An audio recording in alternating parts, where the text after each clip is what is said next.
Steadily it rises. Hey, it's ODB, the Lincoln Addict, back with another listing review. I'm going to go through this one a little quicker to try to reduce the amount of time that it takes on these listing reviews. I'll still consider this a deep dive. Just know that I produced other content, so please consider subscribing. I recently did a deep dive on the aesthetics of a 61 Lincoln. Check out that video. I'll link to it at the end. So this 63 Lincoln Continental, I believe I updated everything in my deck here. This today, at the time of the recording, is January 4th of 2020. I knew that was wrong. 2024. Happy New Year, everyone. What we want to do is look at this 1963 Lincoln Continental convertible. I think you guys will be impressed with it. Literally, I was driving home just a little while ago, and this popped up. The cool thing about bringing trailers, if you register, you'll get notifications for these different cars, and I actually get notifications on any of the Lincolns that post, not just the 60s. But what I want to do is dive in here and take a look. We got a $20,000 current bid, 7 days left with 3 comments. Let's just get the quick stuff out of the way. We have the 63 listed here. We'll get down to the numbers in just a moment, the tally. But basically, you see the numbers here that I typically share. I'm a Haggerty customer, so this kind of gives you an idea. This car is definitely not a number 4. It's way higher than that. Of course, the concourse condition is going to be over $100,000, so we'll kind of meet somewhere in the middle, I'm sure, on the expected sale price. We see this copy and pasted from Bring a Trailer, 98,000 known miles. It's a 14-inch wheel car, which was up until 63. You've got a white, which is very desirable, and then you have the red interior. So a great color combo, in my opinion.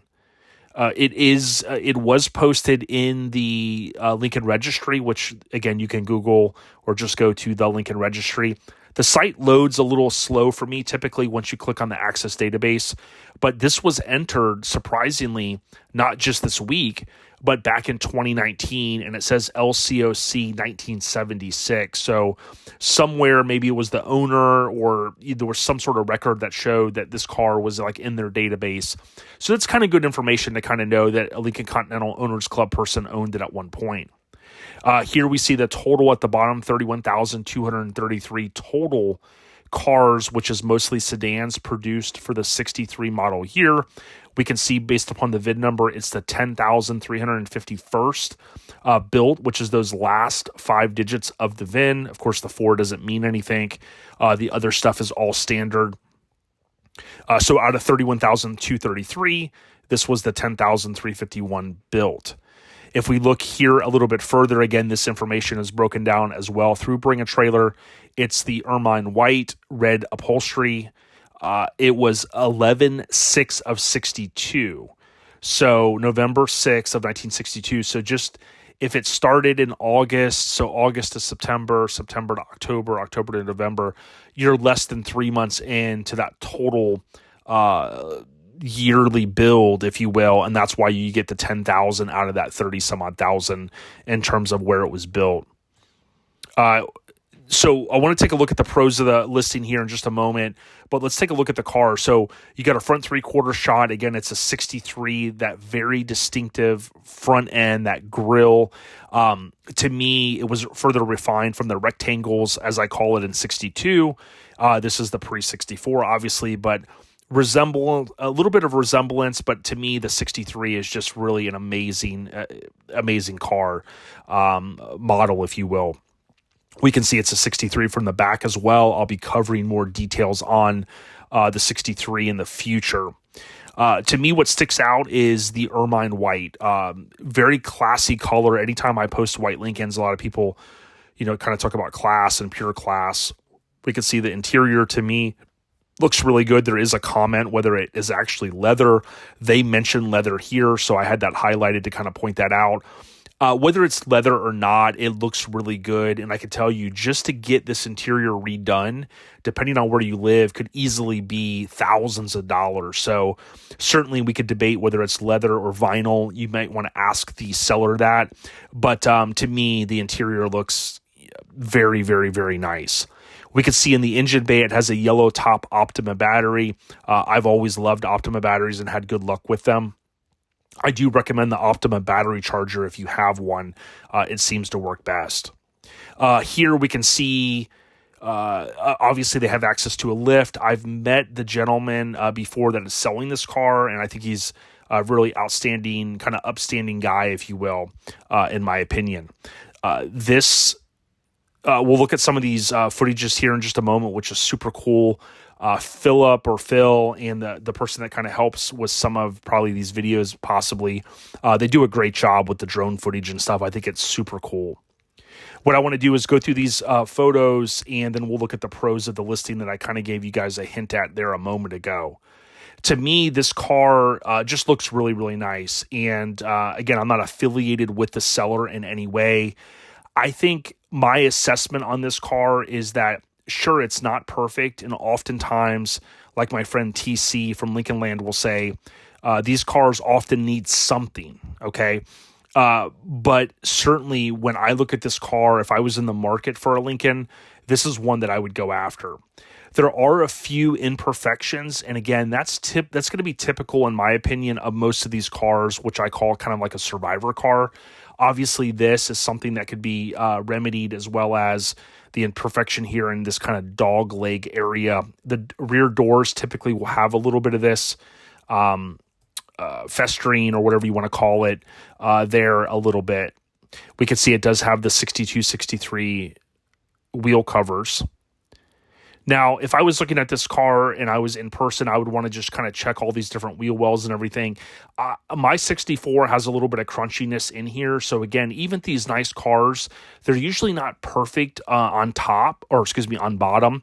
But certainly what you just want to make sure is that, there's nothing too crazy going on underneath. I don't think, my gut feeling on this one is it's a nice car. Well, we could see here in 63, the door tag in this model here was right here. That changes, I want to say the mid 63 cycle, it changes and it goes to the door. But every time I see this, it always reminds me that does eventually change. We can see some of the money shots here. Even if this interior was swapped out from another car or redone, I mean, to me, it just looks really, really nice. I'm not a huge fan of this color interior. I'm not a huge fan of, I'll say this, of maroon. That's like one of my least favorite colors. But to me, I can live with this interior. I think it looks nice. It kind of has that originality feel, whether it was redone or not. You can see it does not look like it's perfect. But certainly, unless you're pretty OCD, I think you'd be able to live with it. Worst case scenario, no big deal. Down the road, whether it's now or in the future, you could always redo it. You could spend time and come in here and detail all of this with the, what is it? Let me say it right. The quadruple zero steel wool. So the 4 zeros. And a lot of these little things, like this little haze that's on these pieces, you can get all this off if you really want to. I like the originality of it. Certainly not bashing this in any way. To me, I like that original feel. I think I've been hanging out with Chris Dunn a lot at Lincoln Land, and we share some of the same interest in terms of these cars. That originality to me is cool. The carpet kit in here to me looks really good. A lot of these cars we see they won't have anything in the carpet kit. So the trunk usually looks kind of bare. Now, it does not really leave us an option to really see up in here in the quarter panels and things like that. If I was looking at this car in person, I'd want to kind of check and see, what's in here, if anything, behind in terms of any old body work and things like that. But I would suspect it's all solid. We can see in 63, you still had instead of the wheel being down here in this wheel well area, which changes in 64, you still have this kind of insert here where this spare tire goes. So far, what we're seeing, again, I think is a kind of, for the most part, a complete car. Okay, so one thing that threw me off here is I wanted to say that this was an AC car, and then I changed it to non-AC. I do see the AC compressor here, and I could have swore there was a photo. Maybe it's this over here. And they may have maybe they accidentally put in a couple of different photos. I would ask this question to the seller because we can tell this is a white car, but if you go here, this, unless I'm missing it. This might be, well, I don't know. That looks blue. But here's what threw me off. You see the AC compressor here, and I didn't see the AC compressor in these photos. So then I was like, oh, it's not a AC car, but it looks like it is an AC car. So it's possible that they had this battery in a different link in there at the facility, and they just uploaded a couple of the photos and someone missed it. So very minor in the grand scheme of things, I would say. But I would clarify that. Underneath the car here, for the most part, I mean, everything looks like it's pretty clean. You know, whoever had this, or Phil, you know, they've taken some care to kind of wipe it all down and clean it. Everything underneath here, even if this was resprayed at one point, like black, nothing really sticking out. I always tell people to look at all these braces to make sure that there's no major rot. I don't see anything. There's a little discoloration here and here, but these cars typically will have a little bit of that. You can see here again, even if this was sprayed black, I'm not seeing anything in terms of craziness. There is sometimes the undercoating that will kind of flake off there over time. We can see there was some exhaust work done that will save you anywhere from, you know, $1,000 to maybe $1,500 to $2,500, depending on if you do stainless. You know, to have someone do the exhaust on these cars isn't cheap. And there was the VIN tag, which we kind of broke down earlier. So what I want to do is I want to go over here and say the pros of the listing. It's a complete car. It is a Florida car in Florida. So what I mean by that is it's a DSO 24, which is Jacksonville. So it's possible that most of its existence has been in the state. Obviously easy to get into. It looks like it was in DeLand, I think it was. So if you needed to fly in, you could go into Orlando. The car appears solid underneath. It's not a black Lincoln, so I think it's a desirable color. Interior looks really nice. Again, I don't want to debate whether it's vinyl or not. I don't know, but certainly someone in the comment section feels like it is not vinyl or not leather. What I want to do here is just show you some of the beauty shots they have. And I think this really kind of gives you a bird's eye view of the car, literally, because to me, like, again, these cars, it's going to be harder and harder to find a perfect car.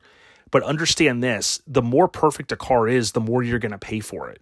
To me, it's like if somebody could get this car and turn the key and immediately take the family, get some ice cream, enjoy it, take it to some local cruises, boom, you're winning right away. And then over the course of time, you can detail it more. You can, you know, maybe take it to that next level.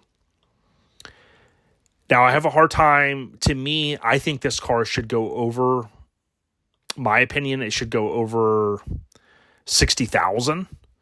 We'll have to see where we land with it, but I mean, I think it's a desirable color. I think the interiors are desirable. Interior, yeah, they talk about here the engine oil and stuff was, you know, recently done. It's got a clean title. Like, it has a lot of wins to this car. Again, may not be perfect, but how many perfect Lincolns do I even cover here? Not many, if at all. So, you know, beautiful presentation, a lot of good photos, some underneath. I would say, you know, it's a very, very nice car. If I was going to recommend it to someone, I would say check it out, see it in person if you can, and ask those few questions maybe that I presented. Again, you know, I'm just here for a little bit of entertainment and a little bit of potential ideas for you if you're looking to get into one of these cars. If I was looking for one, I would probably look a little bit deeper on this one and maybe go for it. So, also the coil is moved, which is a good thing because, as I've said in the past, these coils are mounted up until 66. They're mounted underneath the expansion tank, and they are a pain in the you-know-what to change. So, although this isn't factory correct, it's still a little bit easier and it's manageable to get to. With that being said, we're less than 15 minutes. I can't believe it. Everyone stay on the rise. Check out Lincoln Addict Podcast, however you find podcasts. Peace.